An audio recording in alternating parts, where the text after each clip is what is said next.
মধ্যপ্রাচ্যে যুদ্ধের কারণে চট্টগ্রাম বন্দরে জ্বালানি সরবরাহে এখনো বড় কোনো প্রভাব পড়েনি। ৩ থেকে ১০ মার্চের মধ্যে কাতার থেকে আসা ৩টি জাহাজ তাদের কার্গো খালাস সম্পন্ন করেছে।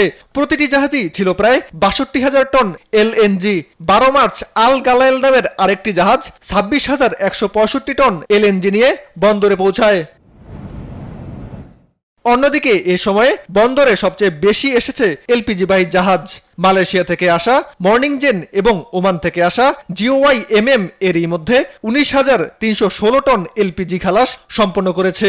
আরও কয়েকটি এলপিজিবাহী জাহাজ থেকে বর্তমানে কার্গো খালাস করা হচ্ছে।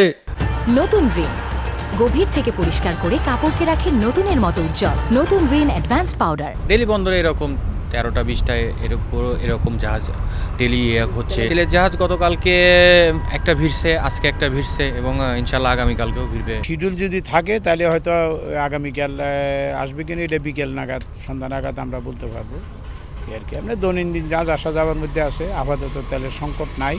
হরমুজ প্রণালীতে চলাচলের ঝুঁকির কারণে জাহাজ চলাচল ও বিমা খরচে চাপ তৈরি হলেও এখন পর্যন্ত জ্বালানিবাহী জাহাজের আগমন স্বাভাবিক রয়েছে বলছেন বন্দর সংশ্লিষ্টরা। মার্চ মাসে এ পর্যন্ত প্রায় ১৫টি জাহাজ বাংলাদেশে জ্বালানিবাহী বিভিন্ন পদার্থ নিয়ে এসেছে। এর মধ্যে এলএনজি, এলপিজি এবং আরও অন্যান্য জ্বালানি রয়েছে। এগুলো ইতিমধ্যে তাদের জ্বালানি মালামাল খালাস করে বন্দর ছেড়ে চলে গেছে। মধ্যপ্রাচ্যের এই সংকটটা শুরু হওয়ার পর থেকে এ পর্যন্ত চট্টগ্রাম বন্দরমুখী টোটাল ২১টা জাহাজের স্টেট যারা আমাদের কাছে রিপোর্ট রয়েছে। এই ২১টা জাহাজের ভিতরে ১৫টা জাহাজ অলরেডি পণ্য খালাস করে আমাদের চট্টগ্রাম বন্দরের সীমা ত্যাগ করেছে। নিয়মিত জাহাজ আসতে থাকায় জ্বালানি সরবরাহ স্থিতিশীল থাকবে বলে আশা বন্দর কর্তৃপক্ষের।